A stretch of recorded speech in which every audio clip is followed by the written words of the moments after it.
নমস্কার বন্ধুরা, আজকে আমার রেসিপি ইলিশ ভাপা। ইলিশ মাছ খাওয়া হবে আর ভাপা খাওয়া হবে না, এটা তো হতে পারে না, তাই না বলো? প্রথমেই মিক্সির মধ্যে একটা সর্ষের পেস্ট আমি বানিয়ে নিচ্ছি। কালো সর্ষে 1 চামচ আর সাদা সর্ষে 2 চামচ দিচ্ছি। আর দিয়ে দিলাম 4-5টা কাঁচা লঙ্কা। অল্প জল দিয়ে খুব ভালো করে একটা পেস্ট বানিয়ে নিচ্ছি। সর্ষে বাটা রান্না একটু হজমে অসুবিধা হয়, সেই জন্য যদি একটু ছেঁকে নিয়ে যায় তেতোটাও কম হয় আর সহজে হজমটাও হয়ে যায়। তো আজকে আর আমি আর ছাঁকলাম না, তোমরা চাইলে কিন্তু ছেঁকে নিতেই পারো। আমি এখানে 3 পিস ইলিশ মাছ নিয়েছি আর প্লেটের মধ্যে তুলে নিয়ে নুন হলুদ দিয়ে দিচ্ছি। নুন হলুদ মাখানোর পরে 5 মিনিট আমি রেখে দেব। তারপরে একটা টিফিন বক্সের মধ্যে ইলিশ মাছগুলো সমস্ত মশলা দিয়ে সাজিয়ে ফেলবো। একটু বড় সাইজের টিফিন বক্স নিতে হবে। এবারে যে সর্ষে বেটে রেখেছিলাম, প্রথমেই সর্ষে বাটাটা টিফিন বক্সের মধ্যে ঢেলে দিলাম।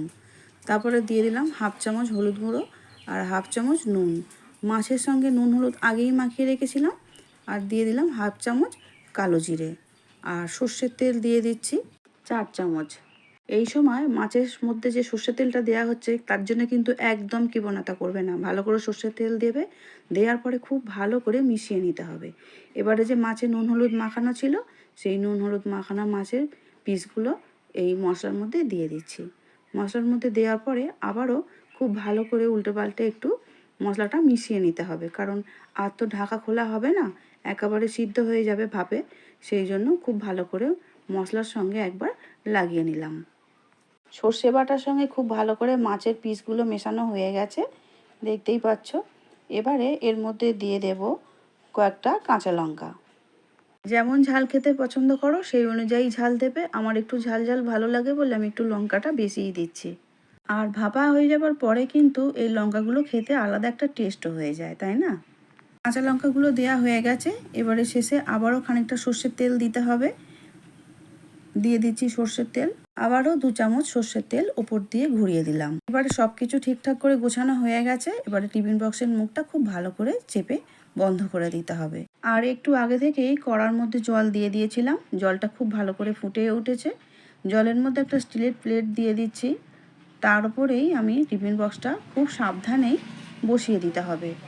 এবারে কড়ার মুখটা খুব ভালো করে ঢাকা দিয়ে দিতে হবে।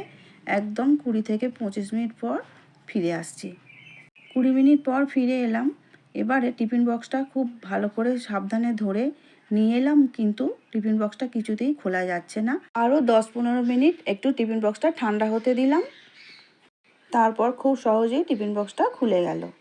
আর টিফিন বক্সটা খোলার পর সেই অপূর্ব দৃশ্য, দারুণ দেখতে হয়েছে। আমাদের ইলিশ সুন্দরী ইলিশ ভাপা রেডি হয়ে গেল। একটা প্লেটের মধ্যে এবারে তুলে নিচ্ছি। যেমন সুন্দর দেখতে হয়েছে তেমন কিন্তু রান্নাঘরে গন্ধে একদম মোমো করছে। প্লেটের মধ্যে সাজানো হয়ে গেছে। চলো এবারে ভাত বেড়ে ফেলি, সবাই মিলে বসে পড়ি ঝটপট। ইলিশ মাছের গন্ধে আমার খিদে পেয়ে গেল, ভাতটা তাড়াতাড়ি দাও। এই তো ভাত বেড়েই ফেলেছি। এবারে ভাতের মধ্যে 1 পিস মাছ দিয়ে দিই, তারপরে তো খেতে বসবে। নাও, ভাত রেডি হয়ে গেছে, মাছ দিয়ে দিয়েছি। এবারে বসে পড়ো, ঝটপট খেয়ে নাও তো দেখি। গন্ধেই মন ভরে গেল। আমার রান্না ভালো লাগলে লাইক শেয়ার সাবস্ক্রাইব করার অনুরোধ রইল। ফেসবুক পেজটিকে ফলো করে দিও প্লিজ বন্ধুরা। আমার ভিডিওটা পুরো দেখার জন্য অসংখ্য ধন্যবাদ।